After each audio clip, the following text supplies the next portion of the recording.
और ये जो सामने तुलसी का पौधा आप देख रहे हैं, ये तुलसी घर घर में जो पहुंची है वो कैसे पहुंची है? ये पूर्व जन्म में वृंदा नाम की रानी थी और ये परम सती थी। यानी पूरी रामायण में अगर परम सती किसी स्त्री को कहा गया तो वृंदा को कहा गया। जलंधर नाम का राक्षस, उसकी पत्नी वृंदा।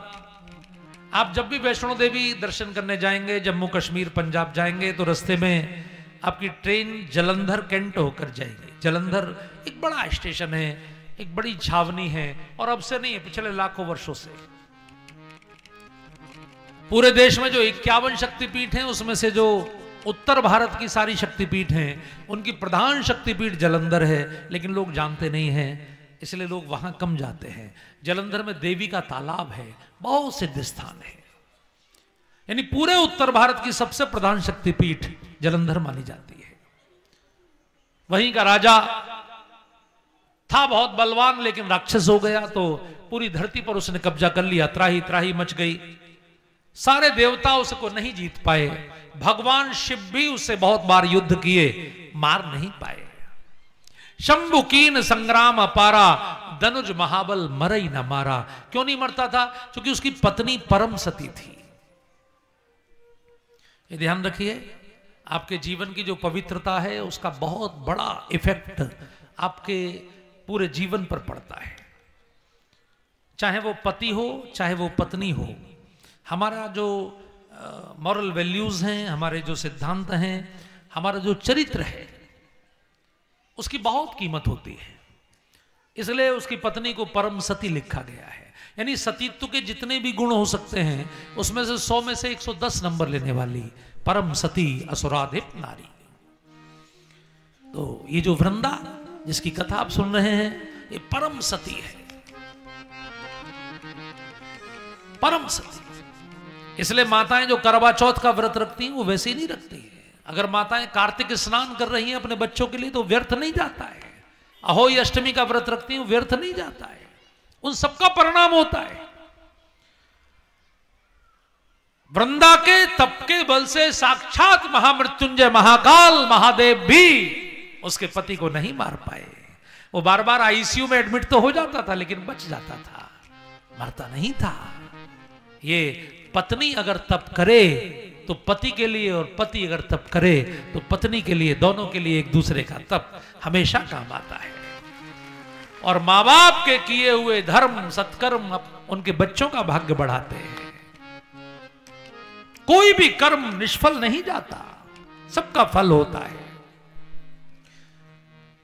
भगवान शिव भी जब नहीं मार पाए, तो भगवान विष्णु ने उस महिला के साथ छल किया और उसके पति का रूप बनाकर उसके महल में पहुंच गए। उसने उनको स्पर्श किया, चूंकि पति को परमेश्वर मानती थी, तो जैसे ही गए, पैर धोए, आरती उतारी, माला पहनाई, तब तक उसकी डिग्री कम हो गई सतीत्व की।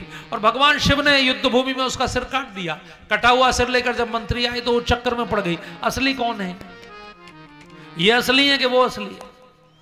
तब भगवान विष्णु चतुर्भुज रूप में प्रकट हुए और उन्होंने कहा, वृंदा, अगर मैं तेरे साथ छल ना करता तो तेरा पति ना मारा जाता।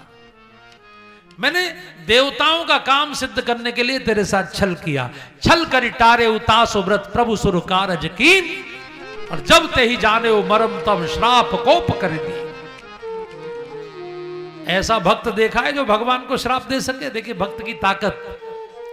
उस महिला ने भगवान को श्राप दिया। आपकी बुद्धि पर पत्थर पड़ गए, आपकी बुद्धि में कीड़े पड़ गए, मैं श्राप देती हूं, आप पत्थर बनेंगे, आप में भी कीड़ा पड़ेगा, आपको कीड़ा खाएगा। भगवान ने कहा, तथास्तु, स्वीकार करता हूं। लेकिन फिर भगवान ने वृंदा से कहा, क्या तू धर्म और अधर्म को जानती है? यू नो व्हाट इज धर्म, व्हाट इज अधर्म? तू अपने पतिव्रत धर्म को धर्म मानती है, और तेरे पति के राक्षसों की सेनाओं ने करोड़ों नारियों के धर्म को भ्रष्ट कर दिया, उसका तुझ पर असर नहीं हुआ। करोड़ों गायों को मार दिया, हजारों संतों की हत्या कर दी, तुझे तब धर्म की याद नहीं आई? तू सबसे बड़ी अधर्मी है, भगवान ने कहा। तेरा तप दुनिया में राक्षसों को शक्ति प्रदान कर रहा है, तप वो होता है जिससे पृथ्वी पर पुण्य बढ़े, और तू तप कर रही है पृथ्वी पर पाप बढ़ाने के लिए।